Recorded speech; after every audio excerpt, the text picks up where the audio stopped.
Fate may decide your outcome, but it is solely up to you to actually determine how you are going to have an outlook on it. The TheCaliEffect, or something, 2021. What's going on with you guys? TheCaliEffect, king of games here, and it is another amazing day for Yu-Gi-Oh! In our last local video, we played 9 rounds of Yu-Gi-Oh! With Earth Machine.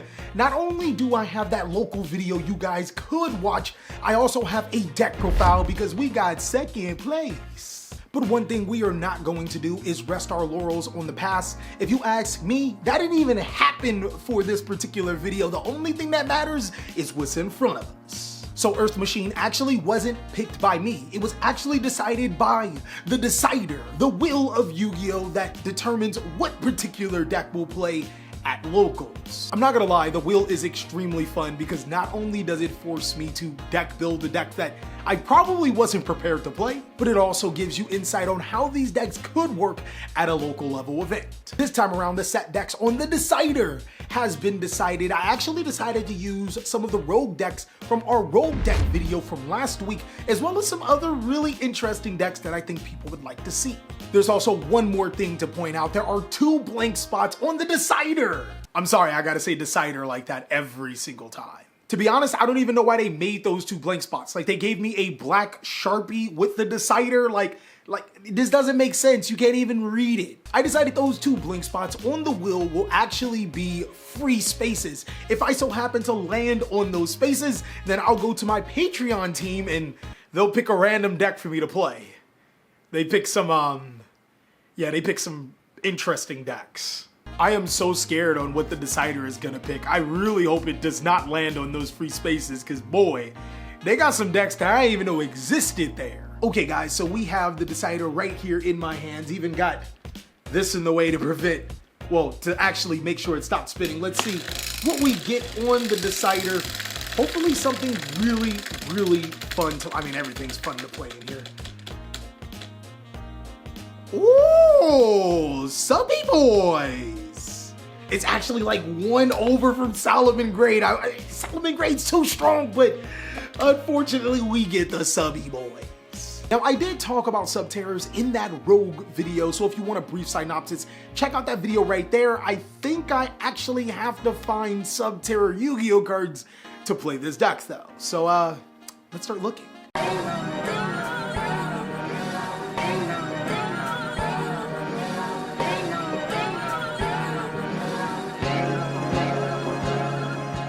So for Subterror, for this particular local event, I decided to go with Subterror Dragoon. In theory, Subterror has an amazing grind, but doesn't allow you to actually push for any substantial amount of damage. So I decided to supplement that by being able to summon Red Eyes Dark Dragoon, and even if they are able to out my first Dragoon, well, I play another one. Also, a really, really spicy combo to bring out Dragoon if my opponent decides to slow play it is to use my Subterror for a Striker Dragon, normal summon the Fiendus, special summon Guru, and now Fiendus plus Striker Dragon into Vert. That's literally a Dragoon plus I get to keep my Guru. I do feel that I'm quite spell heavy. My trap lineup is only going to consist of summon limit instead of there can be only 1. Shadals can just summon 1 monster and be perfectly fine. Brain Kids don't care. I'm just not feeling there can be only 1. And my side deck is going to be fairly standard for a Subterror player. One thing I do want to point out is Trap Trick can not only search Ice Dragon's Prison or being able to search that Dogmatica Punishment, but it can also place Waking the Dragon face down to proc its effect. Now, Kana has always told me that she doesn't like Dragoon inside of Subterrors, but it was just too good to give up, and plus, I couldn't steal her build, so we're gonna have to roll with this one. Also, we're going to a new local shop, the Art to Art District. It's a really, really nice place, and I can't wait to play some Yu-Gi-Oh! Let's jump on in.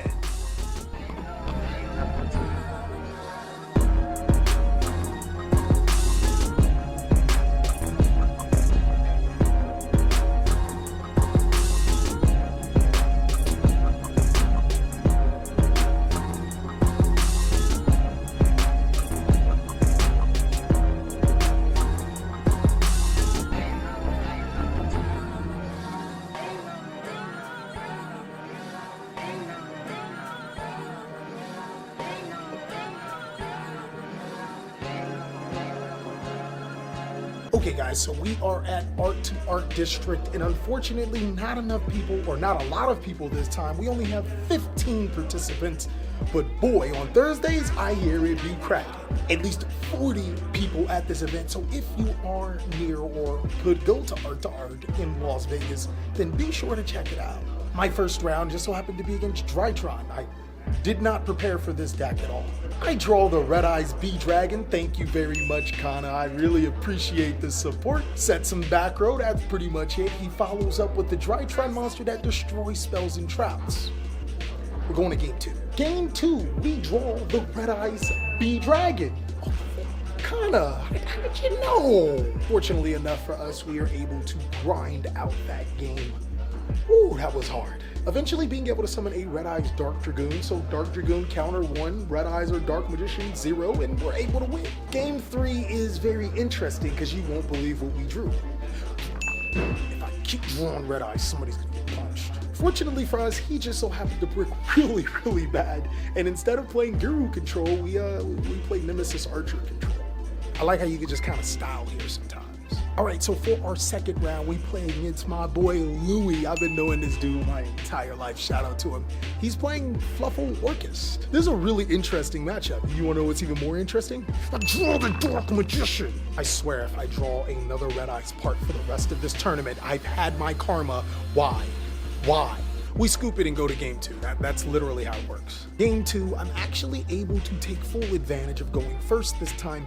We're not only able to make Red Eyes Dark Dragoon, but we have a healthy summon limit. Summon limit prevents our boy Louie from popping off. We're able to control the game with our Guru flip and then go from there.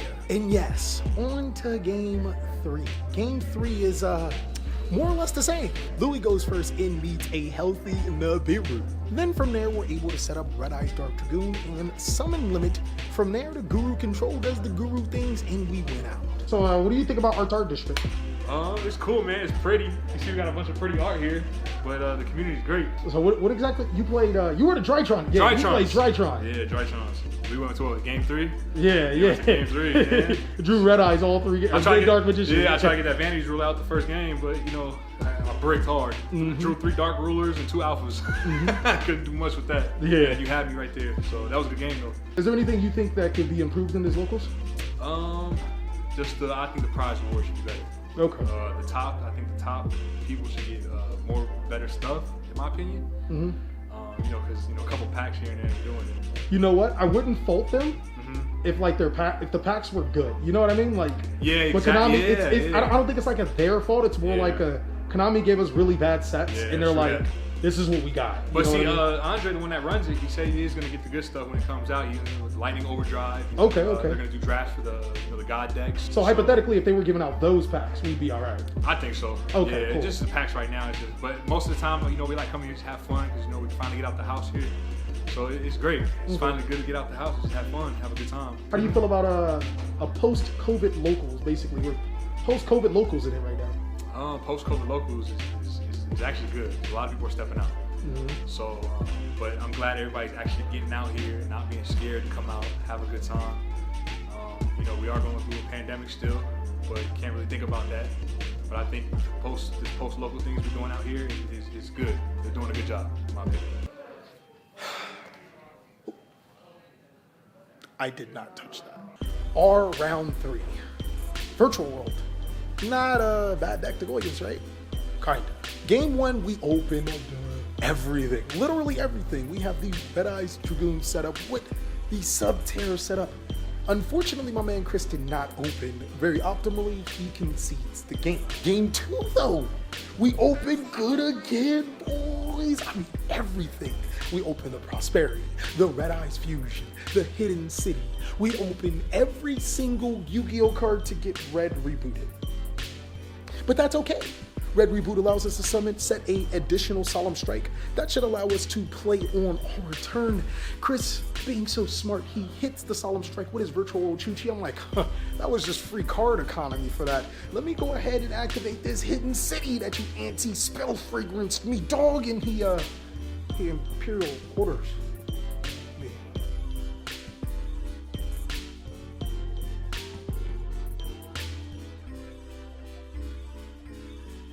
Unfortunately, there was a mix-up with who beat who in round 2.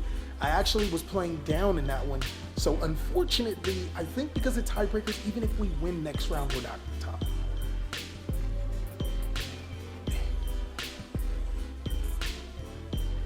So this time around, I get Tri-Brigade. Round 4. Fortunately for me, I've come well prepared for Tri-Brigade. Not only do we win the dice roll and go first, we open Dragoon Subterror Guru. Very, very easy game for us as we're able to control the tempo with summon limit. He won't be able to summon more than 2 times a turn, and that is game. Game 2, my man opens every Yu-Gi-Oh card you could imagine. He makes the full-fledged combo! And then he normal summons the barrier statue and special summons the Apex Avion. What is going on here? We wound up playing through the Mist Valley Apex Avion though, so we did good. Pot of Prosperity gets us into a lightning storm, but the only unfortunate, I control a face-up card. Dog, if there was ever a time to not control a face-up card, this is definitely a time, but I'll take that. Probably should have never, ever, no, because I needed it to actually force Guru's effect, but I guess it is what it is. Game 3, big boy, we are waiting for the reckoning. We open Subterror Guru, no Hidden City, and then that's when I start to realize this deck needs Hidden City. Yes, it's taken me 4 rounds of Yu-Gi-Oh to realize that Guru really needs Hidden City to pop off, because Guru set 2 passes, not the business. He starts to make a full Tri-Brigade board, summoning Double Dragon. Fortunately for me, I got that Needle Ceiling. We get 4 monsters on the field. I love you, Needle Ceiling. Please don't ever leave me. From there, I'm actually able to do the combo that we kind of play it for. I'm able to make the Striker Dragon with Guru, normal summon Subterror Fiendus, bring back Guru and use the Striker Dragon and the Fiendus for the Vert. Red Eyes Dark Dragoon does follow up with our combo. Striker Dragon, Subterror Fiendus, Link summon into Vert, and Dragoon is able to help us control the game. He has nothing left. So that's pretty much all that we have for today's tournament. We went X1. Hopefully we did top. Let's find out exactly what happened. And possibly we can even talk to Andre and see what the story is about. Top cards are out. Top cards are out. Brandon first place. Brandon first place. Marlon second. Marlon second. George B hitting third. TheCaliEffect fourth place. Fourth place for TheCaliEffect. You said what, boy? First of all, I want to say thank you so much for giving us another place to play Yu-Gi-Oh at. There has been years upon years where there hasn't been many places to play Yu-Gi-Oh, and I appreciate all of the hard work that you do for this community. For real, dog. I'm doing this because I've been lacking a play for Yu-Gi-Oh. I love playing Yu-Gi-Oh myself. That's why I want to at least make a place where it's nice for the people. And then since I have the space, I might as well host it. How did you come about being able to manage a locals in an art district? Because again, you probably hands down have one of the most gorgeous locals ever. My dad's willing to help me out on, clearing some days out for me. Mm-hmm. And I'll just be able to do those days, having events. And I have a lot of help from friends. And it should be getting a little bit better every week. As a first-time tournament organizer, how if you could explain to the people that don't know how hard it is to host a tournament. I think most of the people, it's not hard. Like I've been working really hard with schools and everything, so it's easy for me to handle this, but sometimes it's just really hard when there's a lot of people and then you have to work everything out yourself. Any little mistake could cause a big problem in the whole tournament. So it's really just the pressure of making a mistake, people and the demands and everything. Yes. Well, obviously you didn't play any Yu-Gi-Oh because you ran Yu-Gi-Oh. Can't ask you what exactly do you feel about the deck that you ran, but how do you feel about the Las Vegas Yu-Gi-Oh community? Like, the thing is, after COVID stops, people are willing to go out more, and we would be seeing a bigger player base, and located here, there's a lot of kids nearby, and I'm thinking about starting doing Saturdays as well to attract some kids, some new blood into the Yu-Gi-Oh community. And I'll be starting to get more products into the shop slowly. It should be growing little by little. I should be reaching a higher point. So you're gonna get new kids to learn how to play Mystic Mind? Close enough. You're terrible, dog. Thank you so much, Andre. No worries.